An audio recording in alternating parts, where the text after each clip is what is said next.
What's up, Algebra 1? Today we introduced the beginning of statistics, and so we're going to talk about a few questions that have to do with some of the things we talked about today.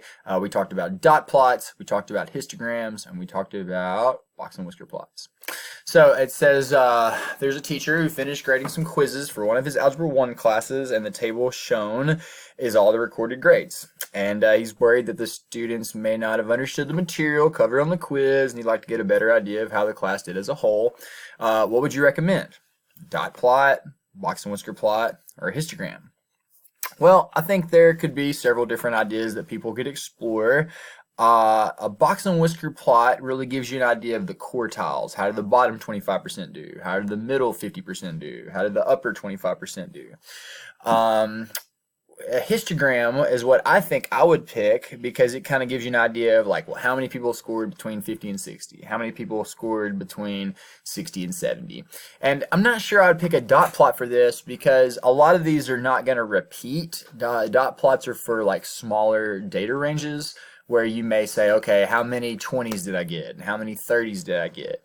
But with all this data, not a lot of them are repeating. I mean, 55 repeats a few times, but that's not really what you're going for. You're really going for, like, as a whole, how many people got an A, B, C, and so that's more of like your chunking or putting them in intervals. And so I think that's what I would pick. I think I would really lean towards a histogram plot, because a histogram plot, especially for a class, it would really give you a lot more information, how many A's, how many B's, how many F's, and so forth. So let's construct a dot plot and a histogram plot. And so I'm going to leave the dot plot for you guys. So the dot plot literally means you just go in there and find, well, how many 50s did I have? I don't even see any 50s in here. But 55, I see 55 once, twice, 3 times. So you would go find 55 on a number line that you create and mark 3 dots to represent that frequency was 3. So I did intervals of 2, so let's see, 52, 54, 55 would be in the middle, and 1, 2, 3. There are 3 55s. Or 64, let's see, I see 164, 2 64s, and that's it. So there were 2 that were 64. Now this can still yield important information, but I think for what he's going for, maybe a histogram would be a little better. And so what I did is I went in there and I basically said, well, how many were between 50 and 59? How many were between 60 and 69? And this kind of gives me a feel for, you know, what's going on. And I'm going to go back and read in here a little closer. What information does the histogram provide? What information does the dot plot provide that the histogram does not? The dot plot's going to tell you more specific values, like how many people got specifically 55 to 3 times.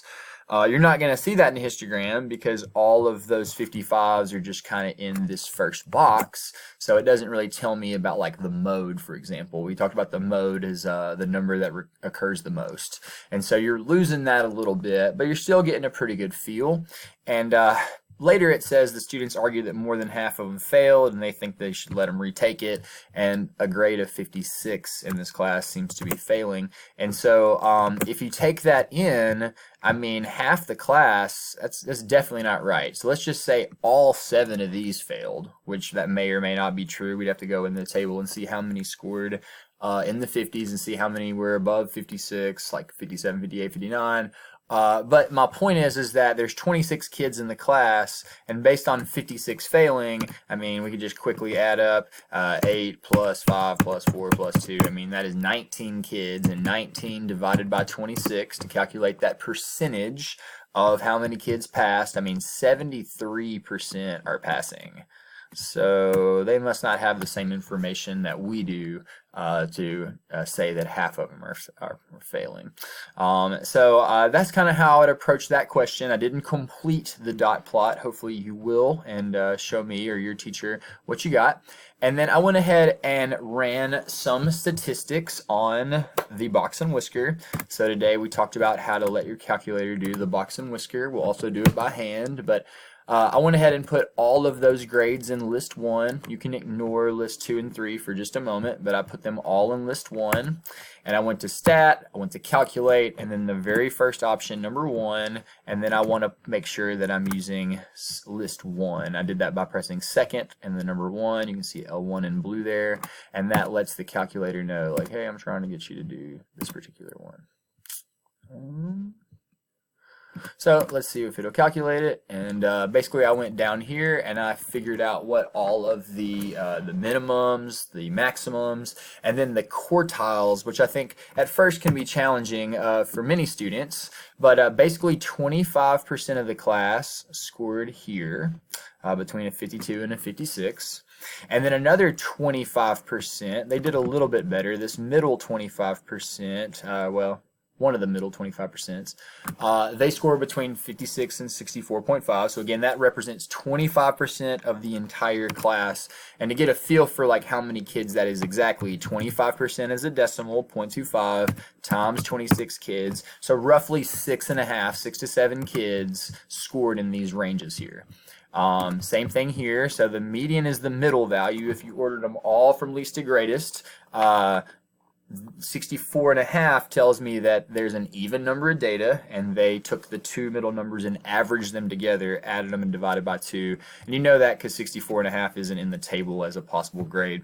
But anybody that scored 64 to 77, you fell in this upper level, so you're above 50%, you're above average in the class, but there's still 25% of the class that scored above a 77, all the way up to a 98. And you can really tell by this whisker here that the distance between people that are doing better than 75% of the class, like people that are scoring 77, there's still a really large distance to get to the best person's grade in the class, versus like on the end, like the people that are failing, like they're pretty much failing with the same understanding. They all scored roughly 52 to 56. That's pretty close together, but I mean, this kind of tells you a lot. That means there's a big distance between like the top 2 or 3 or 4 or 6 students and like the bottom 75 percentile, that's 77 being the bottom in that scenario.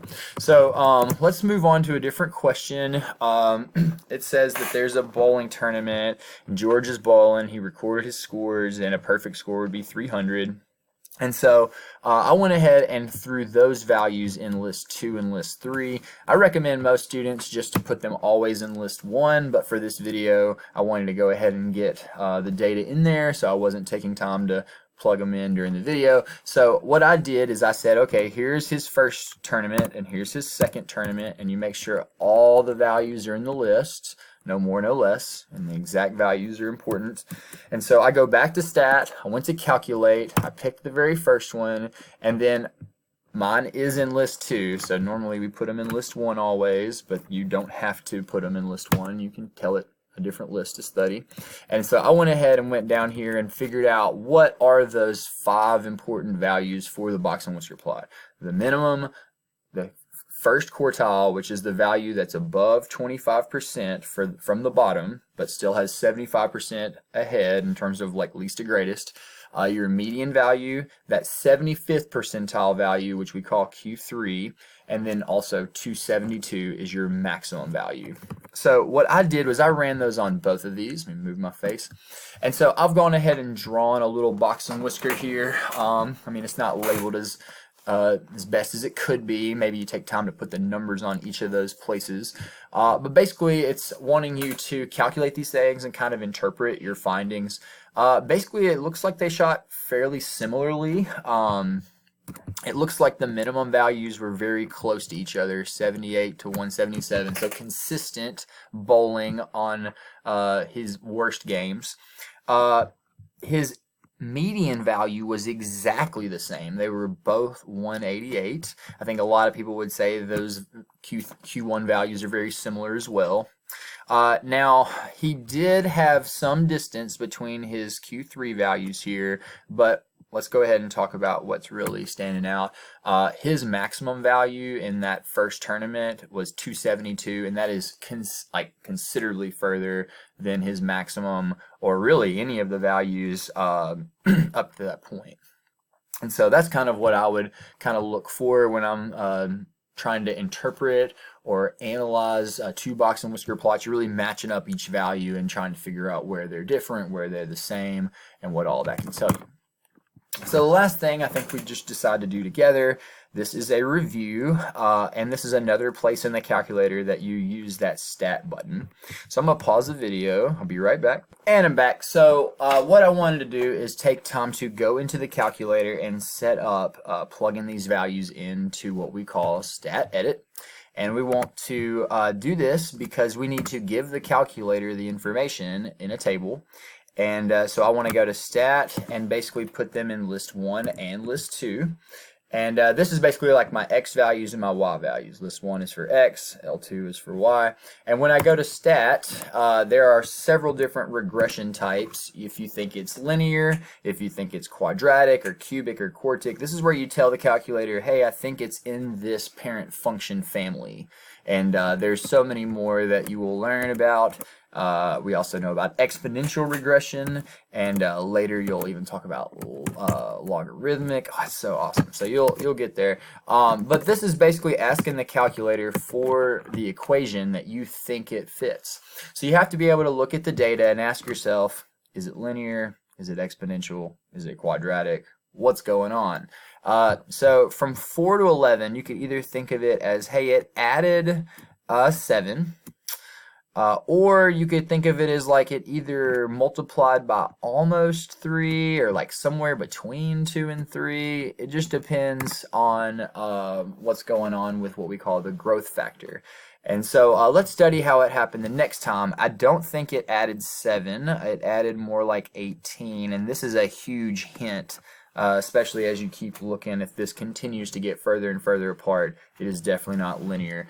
But again, if I'm thinking about 11 to 29, that's multiplying again by about 3. 11 times 3 is 33, but not quite. It's somewhere between 2 and 3. So this is making me think it's not linear, it's more exponential, because exponential is where you have a common multiplier that you are getting your outputs to be bigger and bigger and bigger really quickly. And so I'm just going to go ahead and see, like, well, that's about 30. 30 times 3 would be 90, but not quite. It's a little less than that, so that's a very common theme. I don't think we're multiplying by something as big as 3, but definitely bigger than 2. 80 times 3 would be 240, and again, that would be too big, so it'd be something a little less than that, again, between 2 and 3. And go ahead and get to the point, Mr. Turner. That's what's happening. It's multiplying by 3 almost every single time. So I want to go to exponential regression. And I want to see what is this a times b to the x equation. A is where it starts, and b is what you're multiplying by over and over and over to make it exponentially grow over time. So I wanted to change that to L1 is my x list, L2 is my y list, and so it looks like my equation is starting at about 4.02, you're multiplying by 2.69, or maybe we'll say it's 2.7. And I know this is very accurate because these R values, which we call variance or correlation coefficient, this basically is trying to say, hey, this is 99.999% accurate. You can really use this equation to predict the future, which is like the whole point of math in a sense. So I'm going to say, okay, like y equals 4-ish times 2.7-ish, and that is to the x power. And there's my equation. So how did I determine that? I basically studied its output and determined that it's multiplying by about 3 every time. And then what it wants you to do is plug in 20. So I'll let you try to estimate what is 4 times 2.7 to the 20th power. The last part is a quick review on what we call rational exponents. Rational means fraction, the word rational. And so when you're looking at a fraction, that power on the top is your exponent or power, and that 4 represents your index or your root. So for example, the square root of 25 is 5, because 5 times 5 is 25. But 25, that's to the 1 power, and then there's a square root that's going on, and so that 2 is kind of understood. So in this case, if I wanted to replace the index with the denominator, that could be the 4th root, and it's like I'm doing the 4th root of x, or 7 to the 3rd power. And that would be how you could rewrite it using a radical. So I want you to try number 3 working backwards. Try to write that in the form that it was originally given, where the power is an exponent. I hope this was useful, and I'll see you later.